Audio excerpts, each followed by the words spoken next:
Hello friends, स्वागत है मेरे इस नई वीडियो में। और आज का इस वीडियो का जो टॉपिक है ये हमारा होने वाला है एंशिएंट हिस्ट्री का चैप्टर 1 स्टोन एज। और ये जो हमारा नोट्स है, मेरे नोट्स का जो सोर्स है, इसके सोर्सेस है मेरे कोचिंग के खुद के नोट्स जो मैं वाजीराम में पढ़ा, और वाजीराम के जो स्टैंडर्ड बुक थे येलो बुक्स और यूपीएससी के स्टैंडर्ड बुक्स, ये तीनों का कंपाइलेशन है। तो बिना किसी देरी के वीडियो को स्टार्ट करते हैं। Chapter 1 stone age.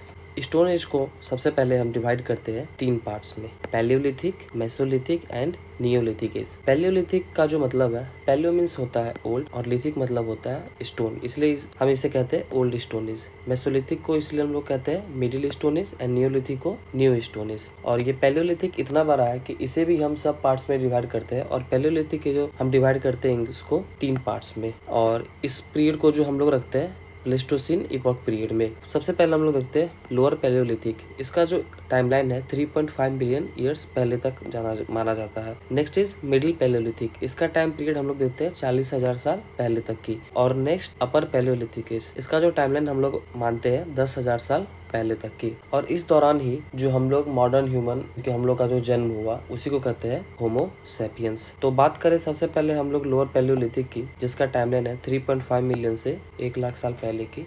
तो इसका जो क्लाइमेट है वो आइसिस था, और इस पीरियड में क्लाइमेट जो है वो इसकी जो ह्यूमिड है वो लेस होने लगी। बात करें इसकी सेटलमेंट्स की, तो यहाँ पे घर बनाने, मकान बनाने की इनके पास कोई भी नॉलेज नहीं थी। और इनके जो कुछ साइट्स मिलते हैं, जैसे यूपी के मिर्जापुर में बेलन वैली, यहाँ पे हमें केव्स और रॉक शेल्टर्स देखने को मिलते हैं। और जैसे सोन रिवर वैली पंजाब में, जो आज के पाकिस्तान में है, इंडिया में नहीं, Thar desert, Kashmir, Mewar plains, Saurashtra, Gujarat, central India, Deccan plateau, Chota Nagpur plateau, north of Kaveri rivers, यहाँ तक के इन सभी जगहों से हमें ये देखने को मिलते हैं। पर इन सब में से जो सबसे मेन अट्रैक्टिव है जो, और हमें एग्जाम पॉइंट ऑफ व्यू से जो याद रखने की जरूरत है, वो है द भीमबेटका रॉक शेल्टर्स। ये अट्रैक्टिव क्यों है, तो आइए देखते हैं। ये अट्रैक्टिव है अपने शेल्टर, फूड और रॉ मटेरियल्स फॉर टूल्स के लिए। और इसकी जो हिली साइड है वो सैंडस्टोन और क्वार्टजाइट की है, जिससे यहाँ पे नुकीले टूल्स मिलते हैं। बात की जाए इनकी फूड की, तो इन्हें कल्टीवेशन का भी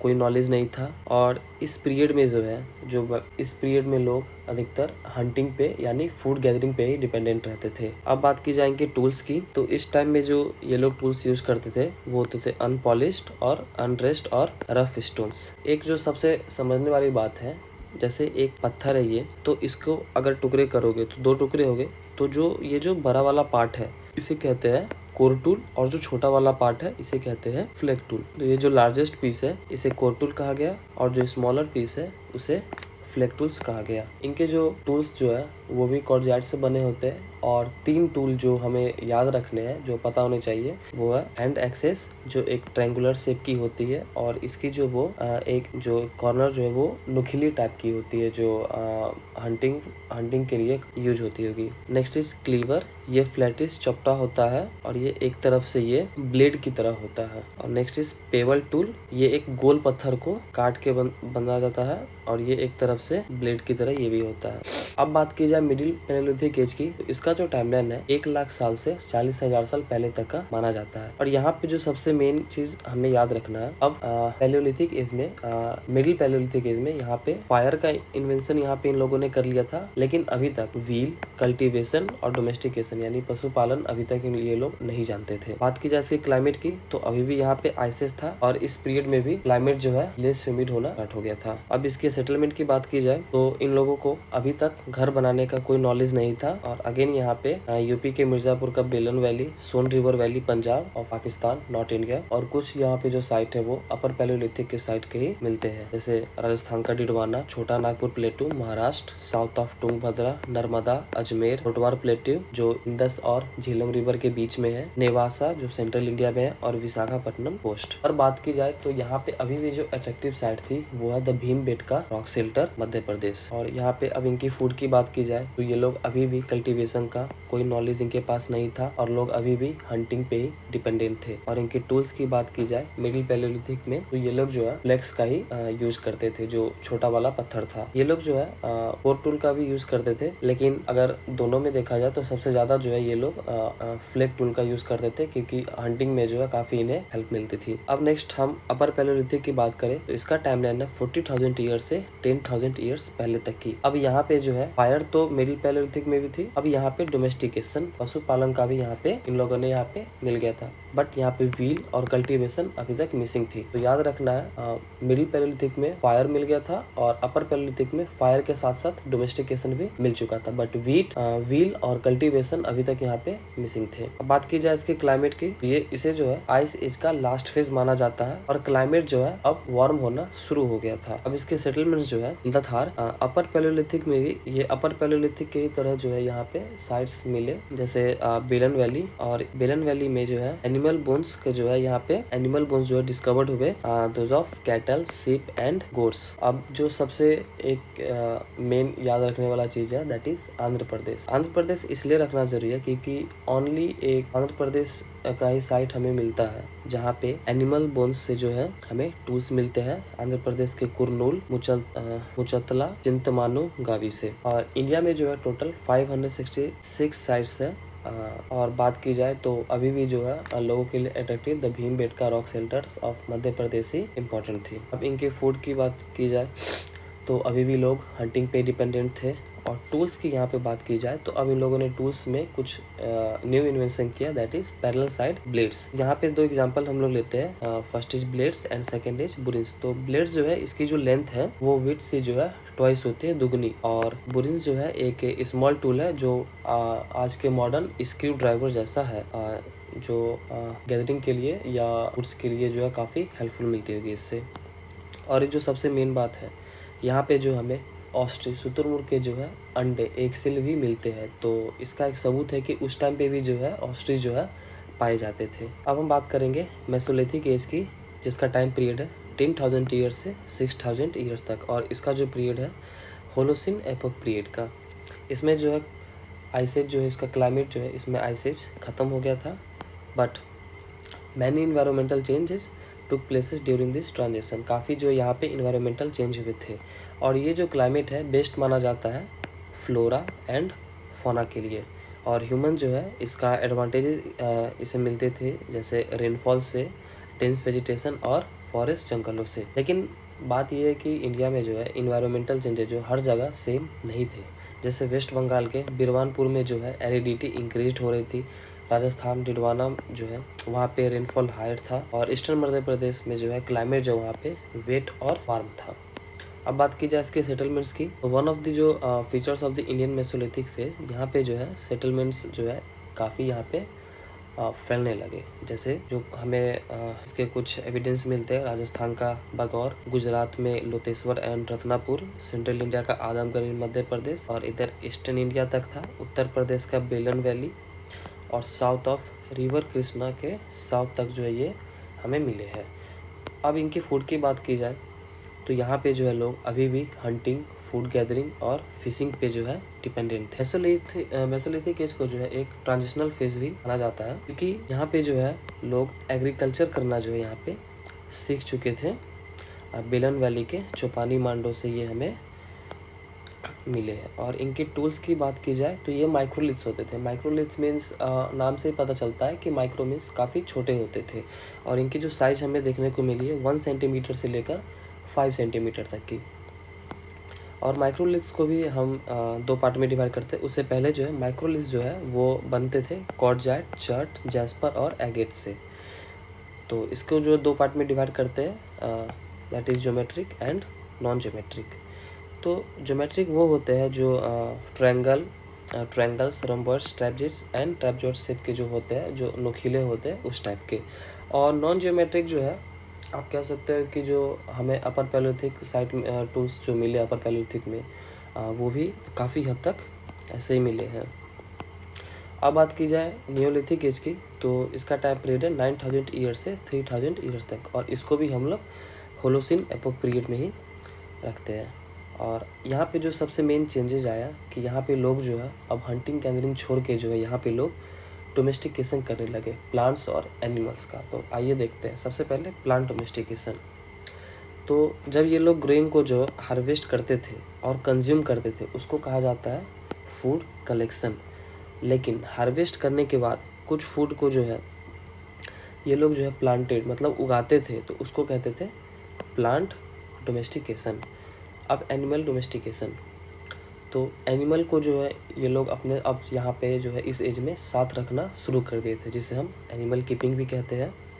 और एनिमल्स को जो है यहाँ पे एक तरह से पेट की तरह पालने लगे अपने प्रॉफिट के लिए, जिसे हम एनिमल डोमेस्टिकेशन यहाँ पे इसकी शुरुआत हो चुकी थी। ये एक डायग्राम है, अगर आप लोग भी नोट्स बना रहे हो तो आप बना सकते हो, काफ़ी हेल्पफुल रहेगा। और एग्ज़ाम में भी अगर आप डायग्राम बनाते हो तो मार्क्स काफ़ी हद तक मिल जाता है। अच्छा, तो यहाँ पे जो प्लांट डोमेस्टिकेशन है, प्लांट डोमेस्टिकेशन इन लोगों ने किया, जिनकी वजह से जो इनकी लाइफ स्टाइल जो है सेडेंटरी लाइफ स्टाइल हो गई। यहाँ पे जो सबसे मेन है, यहाँ पे इन लोगों ने अब ग्रेनरी को स्टोर करना भी सीख गया। यहाँ पे पॉटरी बनाने लगे for cooking, eating and drinking के लिए। और जो सबसे मेन है, जो अब तक नहीं हुआ था, यहाँ पे इन लोगों ने फूट व्हील्स भी जो है बनाना स्टार्ट कर दिया था। और यहाँ पे ह्यूमंस जो है अपने घर भी बनाना काफ़ी हद तक, अब जहाँ पे इन लोगों ने मड से जो है रेक्टेंगुलर शेप का या सर्कुलर शेप का अपना घर बनाना स्टार्ट कर दिए थे। इस फेज को कहा जाता है कि अब ये लोग डेवलप होने लगे।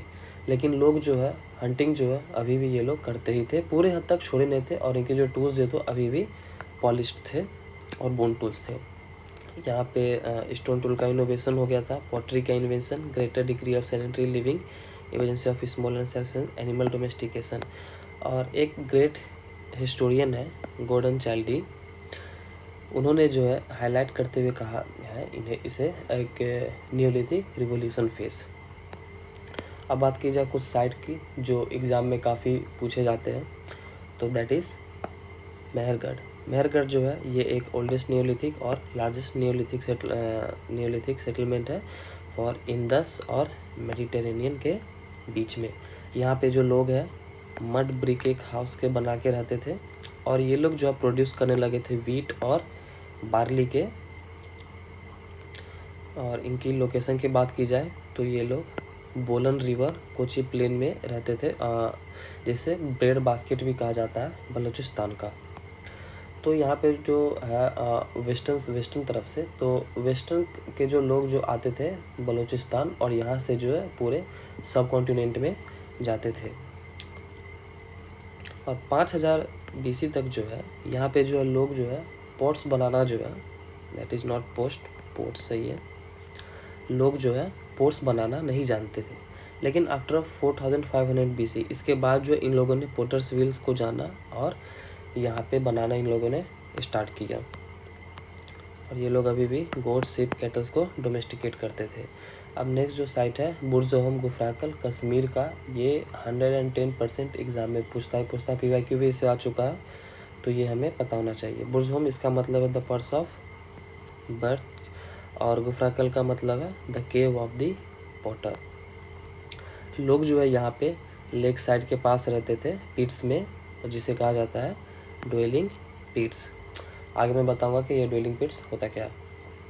यहाँ पे जो अभी और यहाँ पे जो है माइक्रोलिथ्स का एब्सेंस था, बट यहाँ पे जो है पॉलिश्ड स्टोन टूल्स और बोन टूल्स मिले। लोग अभी भी हंटिंग, फिशिंग, एग्रीकल्चर और एनिमल हस्बेंड्री यहाँ पे भी करते थे। और बुर्ज़होम लोग के जो लोग थे वो कोर्स ग्रे पॉटरी बनाते थे। और डोमेस्टिक डॉग्स जो इन लोगों के पालतू जो कुत्ते जो डॉग थे, वो मास्टर्स के साथ जो है इन्हें भी दफना दिया जाता था। मतलब कि अगर कोई मास्टर मरा है और उसका पेट है डॉग, मतलब कोई भी पेट है, तो मतलब मोस्टली इसमें डॉग मेंशन है, तो डॉग को भी जो अपने मास्टर के साथ दफना दिया जाता था। अब बात की जाए साउथ इंडिया की, तो साउथ इंडिया में जो है हमें लार्जेस्ट नंबर तक की जो है सेटलमेंट साइट मिलती है। टोटल 850 सेटलमेंट्स हमें मिले हैं आंध्र प्रदेश, कर्नाटका और तमिलनाडु रीजन में। ये लोग मिलेट्स और पल्स की फार्मिंग करते थे। और बात की जाए सेटलमेंट्स की, तो यहाँ पे ये लोग जो है ग्रेनाइट हिल्स के टॉप पे रहते थे। और कुछ साइट्स जो है, जो 3 साइट्स मैंने लिखा, ये काफ़ी इम्पोर्टेंट है, दैट इज़ उतनूर, पिकलिहल और कुबकल। और ये यहाँ तीनों पे जो है एस माउंट जो है यहाँ पे मिले हैं। अब इनके इनोवेशंस की बात की जाए तो इन लोगों ने प्लांट डोमेस्टिकेशन, एनिमल डोमेस्टिकेशन, घर बनाना और एक अच्छे से विलेज में मतलब ये लोग सेटल रहना सीख चुके थे। अब नेक्स्ट बात की जाए इसकी चैल्कोलिथिक एज की, तो कॉपर जो है 6000 साल पहले जो है यहाँ पे डिस्कवर्ड हुआ। और कॉपर के जो इन्हें एडवांटेज मिले, इन्हें एडवांटेज ये मिले कि ये रिपेयर्ड होते थे और कैरिड सोशल वैल्यू, और इनके जो है टूल्स और ऑर्नामेंट्स भी बनाए जाते थे। लेकिन कॉपर्स के भी जो है कुछ लिमिट्स होते थे। क्यों? बिकॉज कॉपर वाज सॉफ्ट, ये काफ़ी सॉफ्ट होते थे। अब ये किन किन जगह के लिए सूटेबल नहीं थे। तो ये जो है जो हेवी कटिंग टास्क है, मतलब पत्थर से या कुछ जो हेवी है वो इससे नहीं हो पाता था। प्लोइंग नहीं हो पाता था। इसको जो हम लोग चाल्कोलिथिक एज को जो है इसको भी दो शब्द मिलाकर बने। लिथोस का मतलब तो पता होगा आप लोगों को, स्टोन, और चाल्को का मतलब होता है कॉपर। और इसका जो टाइमलाइन है 4th मिलियन BCE से 2nd मिलियन BCE तक है। अब बात की जाए इसकी टेक्नोलॉजी की, तो ये लोग कॉपर से स्मेल्टिंग से कास्टिंग या मोल्डिंग और टूल्स पे गए। मोल्डिंग जो होता है एनीलिंग और हैमरिंग, जो मतलब हथौड़ा से जो मार के जो उसका जो शेप देते हैं। और इसके जो टूल्स मिले हैं प्लेन एक्सेस, हार्पन हर्ट्स, ऑल्स और ऑर्नामेंट्स। जो एक सबसे मेन बात है यहाँ पे, किल्न फाइड ब्रिक्स जो है यहाँ पे एब्सेंट थे। किल्न फाइड ब्रिक्स जो है यहाँ पे एब्सेंट थे, ये यहाँ पे नहीं मिला है। बट यहाँ पे बंट ब्रिक जो है कुछ स्पेसिफिक साइट्स पे मिले हैं। बंट ब्रिक तो कुछ स्पेसिफिक साइट में मिला, लेकिन किल्न फाइड ब्रिक्स जो है ये हमें नहीं मिला। अब बात की जाएगी सेटलमेंट्स एंड आर्किटेक्चर की, तो ये लोग मड वाल्स और जो सन ड्राइड ब्रिक्स, जो धूप में जो ईंटें सुखाई जाती है, और थैच्ड रूफ, जो फूस की छत, उसे जो है रेक्टेंगुलर या सर्कुलर शेप के बने घरों में ये लोग रहते थे। अब चैल्कोलिथिक कम्युनिटीज़, ये लोग अभी भी जो है small scale of village societies में रहते थे। ये लोग अभी भी रूरल और एग्रेरियन थे। अब बात की जाएगी एब्सेंस की, तो ये लोग लार्ज अर्बन में ऑब्वियसली बात है ये तो नहीं थे। और किन फाइन ब्रिक्स जो यहाँ पे नहीं थे, यहाँ पे थे बंट BRICS.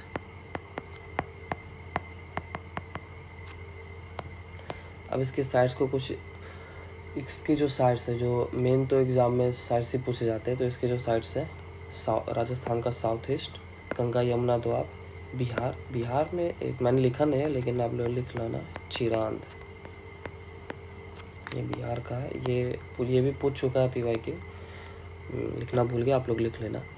Central India, Madhya Pradesh, और महाराष्ट्र में जोरवा का। महाराष्ट्र में जो आपको याद रखना है, यहाँ पे जो है फोर्टिफाइड सेटलमेंट हो चुका था। दहमाबाद में कॉपर मिल चुके थे, एडवांस क्राफ्ट स्पेशलाइजेशन और प्लान वाटर मैनेजमेंट, एक इनाम गांव ऑफ महाराष्ट्र। फोर्टिफिकेशन ये लोग इसलिए भी कहते थे कि कहा जाता है कि इंटर विलेज कंपटीशन या फ्लड प्रोटेक्शन के लिए भी जो है ये लोग फोर्टिफिकेशन किए। और फोर्टिफिकेशन जो है कुछ ही साइट्स में मिलेगा, जिसका एक एग्जांपल है इनाम गांव ऑफ महाराष्ट्र। इसके एविडेंसेस मिले हमें इनाम गांव से, that is plant water management. और यहाँ पे हमें small check dams, channels, canals और डायरेक्टिंग वाटर टू एग्रीकल्चर, जो डायरेक्ट जो है पानी जहाँ पे ये लोग एग्रीकल्चर करते थे वहाँ तक जाते थे, इसके भी हमें एविडेंस मिले हैं।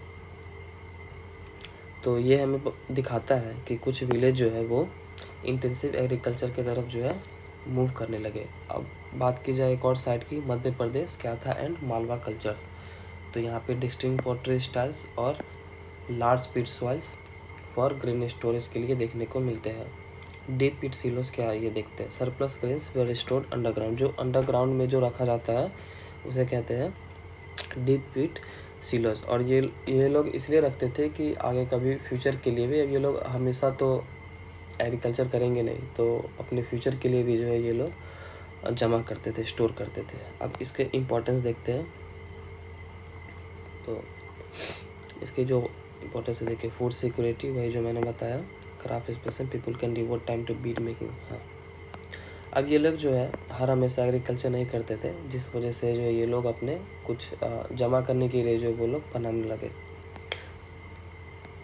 डीप पिट सिलो जो है ये कुछ कमी साइड पे मिले हैं, तो आप याद रख सकते हो मध्य प्रदेश।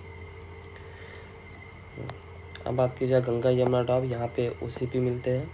और साउथ ईस्ट राजस्थान, यहाँ पे mixed farming, near copper deposits और मेटलर्जी में एक्सपर्ट थे। अब इनकी इकोनॉमी की बात की जाए तो ये लोग अभी भी एग्रीकल्चर पे ही बेस्ड थे, लेकिन इसके साथ साथ ये लोग जो है एक बेटर ऑर्गेनाइजेशन और स्टोरेज ये लोग अब जान चुके थे बढ़िया से। स्लैश एंड बर्न और झूम एग्रीकल्चर जो है यहाँ पे शॉर्ट टर्म कल्टीवेशन था फॉर लॉन्ग फैलो पीरियड्स के लिए। अब एनिमल हस्बेंड्री की बात की जाए तो एनिमल हस्बेंड्री यहाँ पे भी कंटिन्यूड था, और पॉटरी स्टाइल जो है यहाँ पे black and red ware OCP यहाँ पे हमें मिले इसके evidence.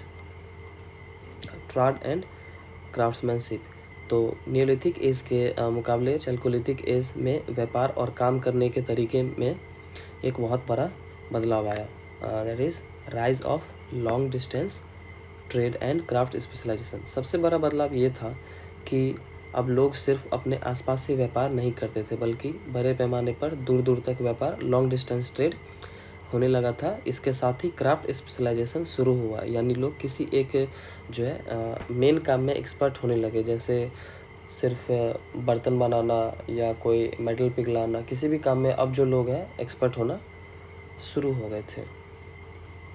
Evidence of trade routes, तो हमें इस बात के जो पक्के सबूत कैसे मिलते हैं, तो कॉपर आर्टिफैक्ट्स, तांबे से जो बनी चीज़ है इस जगह पर मिली है, जो असली माइनिंग एरिया जहाँ से तांबा निकला जाता है वो बहुत दूर है। ये इस बात को साफ प्रूव करता है कि उस दौर में पक्के ट्रेड रूट्स बन चुके थे।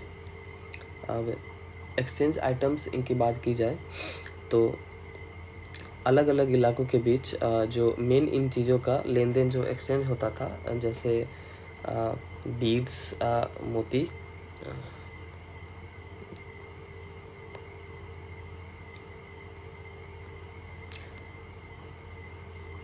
ओके मैंने लिखा नहीं है, चलो जो ये लोग चेंज करते थे, जैसे बीड्स जो मोती हो गए, मैं यहाँ पे लिख देता हूँ, बीड्स की चेंज या सेमी प्रीशियस स्टोन, पॉटरी जो काफ़ी बेहतरीन बर्तन थे, या मेटल गुड्स। अब बात की जाए कि सोशल लाइफ और impact of trade on society. जब किसी समाज में ट्रेडर और फूड ग्रेन का सरप्लस बढ़ता है तो उसका असर वहाँ के लोगों के रहने के तरीके पर भी पड़ते हैं। आइए इसको हम लोग बढ़िया से डिटेल्स में देखते हैं। सोशल डिफरेंटेशन, ट्रेड बढ़ने के कारण जो समाज में हर किसी को खेती करने की ज़रूरत नहीं रही। इस ट्रेड ने कुछ लोगों को अलग से स्पेशलाइज होने का मौका दिया, जैसे मेटल वर्कर्स, बीड मेकर्स, या पॉटरी जो कुम्हार जिसको कहते हैं। तो जब लोग अलग अलग तरह के कामों में बटे तो उनकी कमाई और जो रुतबे में भी फ़र्क आया, जिससे समाज में सोशल डिफरेंटेशन जो है, जो भेदभाव जो है वो यहाँ पे शुरू हो गया था। अब इकोनॉमिक स्पेशलाइजेशन एंड हायरकीज, तो इन शॉर्ट अगर कहे तो इस इकोनॉमिक स्पेशलाइजेशन ने समाज में अर्ली सोशल हायरकीज, मतलब जो ऊंच नीच जो है इसी फेज में हमें देखने को मिल गया था। अब समाज में कुछ लोग जो है ऊपर जो है, मतलब जैसे पावरफुल या इलाइट आप कह लो, हो गए, और बाकी जो है उनके नीचे हो गए। फिर उसके बाद आता है that is no longer entirely egalitarian. Chalcolithic period से पहले ही जो समाज में लगभग इगैलिटेरियन था। इसका मतलब है कि यानी सब जो है इससे पहले चैल्कोलिथिक पीरियड से जो पहले है सब बराबर थे। वहाँ पे सभी के सभी जो फार्मर्स थे, हंटिंग करते थे, सभी मतलब एक दूसरे के एक समान थे, कोई ना ऊपर था ना कोई नीचे था। लेकिन चैल्कोलिथिक एज तक आते आते जो है समाज में नो लॉन्गर इंटायरली इगैलिटेरियन रहा, यानी अब बराबरी ख़त्म हो चुकी थी और अमीर गरीब या इलाइट और सामान्य लोगों का फ़र्क जो है इस एज में साफ दिखने लगा था। और इसकी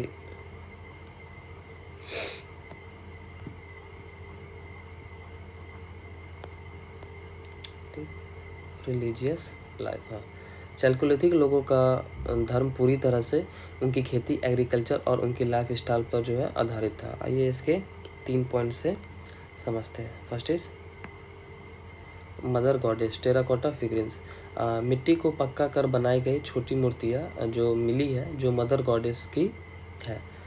तो एक ये हो गया। और symbol of fertility and prosperity, ये मूर्तियाँ साफ दर्शाती है कि वो लोग धरती और औरत को फर्टिलिटी जो है उपजाऊ प्रॉस्पेरिटी का सिंबल मानते थे। Okay, next is reflected agrarian life and fertility, ये उनकी खेती बाड़ी वाली ज़िंदगी एग्रेरियन लाइफ को रिफ्लेक्ट करता है, जहाँ अच्छी फसल के लिए जो है धरती माँ की पूजा होती थी। Okay, next is bull imagery,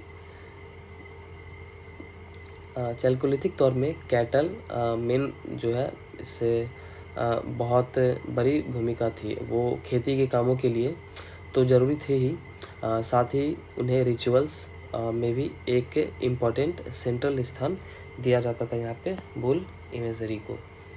अब बात की जाए बुरियल प्रैक्टिस की, नीचे क्वेश्चन एक मिनट। अब बात की जाए बुरियल प्रैक्टिसेस की, तो यहाँ पे अनबरियल्स लोग मरने के बाद जो है बॉडी को अर्न यानी बड़े बड़े मिट्टी के मटके या लार्जन अर्थनपोर्ट्स बर्तनों में रखकर दफनाते थे।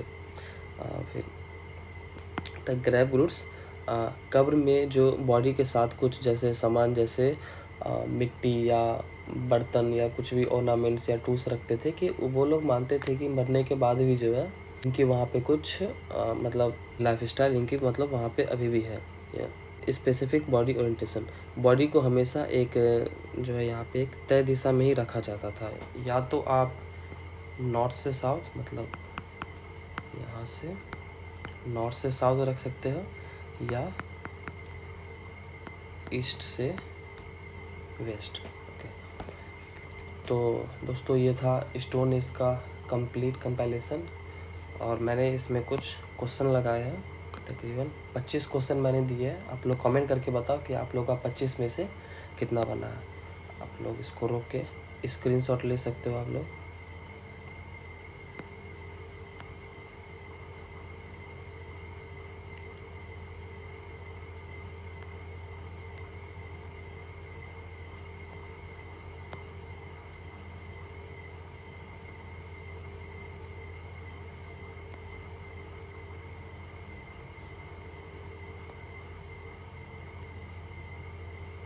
मैं इसको छोटा कर देता हूँ।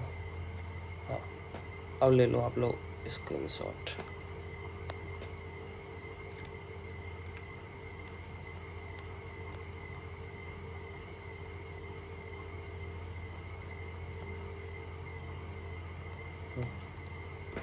तो दोस्तों अगर इस वीडियो से आप लोगों को थोड़ी भी हेल्पफुल अगर मिली हो, या अगर समझ आया हो, या अगर कुछ क्वेश्चन इससे सॉल्व हो रहे हो, तो वीडियो को लाइक करो और अपने दोस्तों के साथ शेयर करो, और चैनल को सब्सक्राइब करना ना भूलें।